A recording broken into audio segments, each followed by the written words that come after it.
జ్యోతిరావు పూలే ఆయన భార్య సావిత్రిబాయి పూలే గారు కూడా గొప్ప సంఘ సంస్కర్తలు.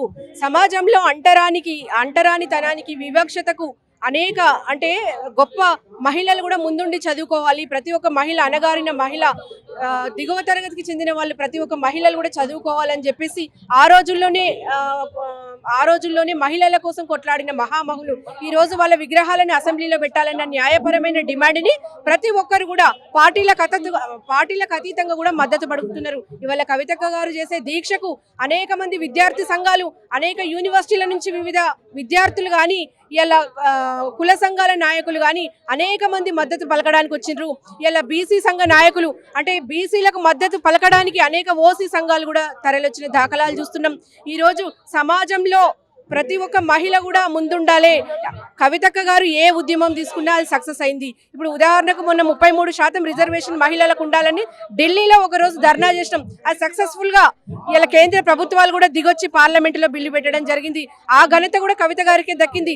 అదేవిధంగా ఈరోజు జ్యోతిరావు పూలే విగ్రహాన్ని కూడా అసెంబ్లీలో పెట్టాలన్న న్యాయపరమైన డిమాండ్ను ప్రభుత్వం దిగొచ్చి అంటే ఈ యొక్క న్యాయపరమైన డిమాండ్ను ప్రభుత్వం సానుకూలంగా స్పందించి నిర్ణయం తీసుకోవాలని మేము కోరుకుంటున్నాం.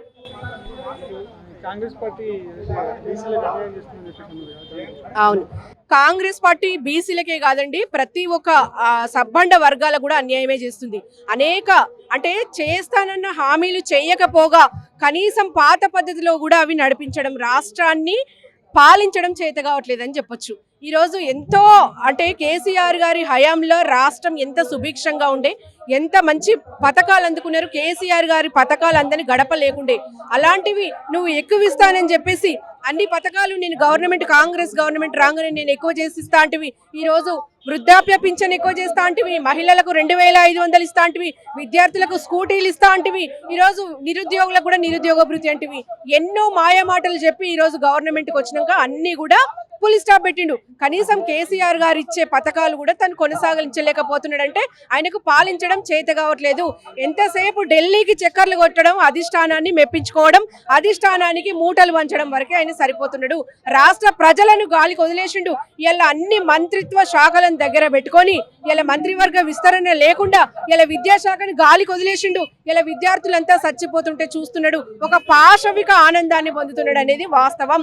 కాంగ్రెస్ ప్రభుత్వం వచ్చినప్పటి నుంచి తెలంగాణలో కరువు కాటకాలు వచ్చినాయి, పంటలు ఎండిపోతున్నాయి. ఇలా హెచ్సియు విద్యార్థుల వాళ్ళ అంటే సెంట్రల్ యూనివర్సిటీలో ఆయన చేసిన దమనకాండ ఏవైతే విద్యార్థులకు అనుగుణంగా ఆ యొక్క ప్రాణి జంతువులు కూడా రోడ్ల మీదకి వచ్చి తిరగడం చూసినాం.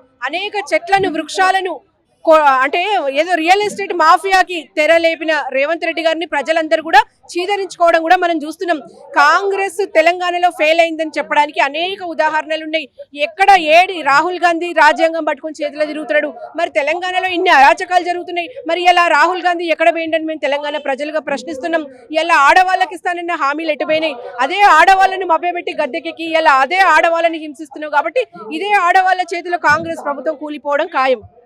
గత 10 ఏళ్ళు బీఆర్ఎస్ పార్టీ అధికారంలో ఉంది. అప్పుడు పూలే విగ్రహాన్ని ఎందుకు ఏర్పాటు చేయాలంటే ఏమని చెప్తారు?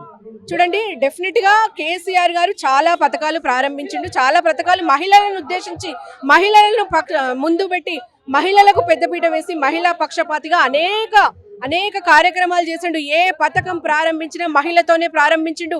మహిళలను ముందు పెట్టి మహిళలకే అందించిండు. ఇప్పుడు ఉదాహరణకు గృహలక్ష్మి, ఇప్పుడు కేసీఆర్ గారి డబుల్ బెడ్రూమ్లు కూడా మహిళలకే అందించిండు. అటువంటి మహిళా పక్షపాతి అయినటువంటి మా బీఆర్ఎస్ ప్రభుత్వంలో మోసపూరిత హామీలు ఇచ్చి ఇవాళ గద్దెకెక్కి ఎటువంటి హామీ నెరవేర్చకపోగా, సరే మా గవర్నమెంట్లో ఉంటే మేము డెఫినెట్గా ఈసారి మేము పెట్టుకునే వాళ్ళం. మేము తెలంగాణ తల్లి విగ్రహాలు ఎట్లయితే ప్రతిష్ఠించుకున్నామో అట్లాగే ఇవాళ జ్యోతిరావు పూలే విగ్రహాలు కూడా పెట్టుకునే వాళ్ళం. ఇలా మరి నువ్వు గవర్నమెంట్లో ఉన్నావు, నీకు ఒక అవకాశం వచ్చింది, నువ్వు ఒక్క మంచి పనిని చేసి చూపించాలి కదా. మేము అడుగుతున్న ఈ న్యాయపరమైన డిమాండ్ని మీరు పరిష్కరించి మీరు ప్రజల్లో ఒక అట్లీస్ట్ ఒక మంచి పని చేసిన వాళ్ళు కావాలని నేను కోరుకుంటున్నాను. తెలంగాణ తల్లి విగ్రహాన్ని రేవంత్ రెడ్డి ఏర్పాటు చేసినప్పుడు ఆ విగ్రహం తెలంగాణ అస్తిత్వాన్ని కోల్పోయినట్టుంది అని చెప్పేసి మీరు విమర్శలు చేశారు కదా, దాన్ని ఏమంటారు?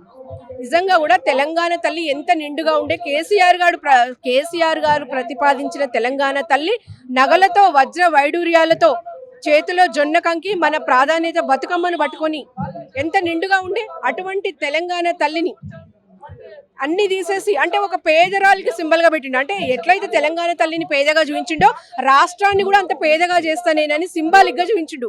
అది ప్రజలు అర్థం చేసుకోవాలి. మన ప్రధాన పండుగ అయినటువంటి జొన్న కంకిని తీసేయడంలో అర్థం ఏముంది?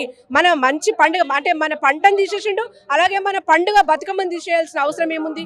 ఇలా తెలంగాణ తల్లిలో సోనియా గాంధీ కనబడుతుంది. మరి ఎటువంటి అంటే కాంగ్రెస్ తల్లి కనబడుతుంది. ఇలా ప్రజలకు కావాల్సిన తెలంగాణ తల్లి లేదు. ఆయన రాజకీయ దాహం అంటే ఏదో సోనియా గాంధీని మెప్పించుకోవాలి, ఆయన కుర్చీ కాపాడుకోవాలి, అంతేగాని ప్రజల యొక్క బాగోగులు లేవు ఆయన దగ్గర.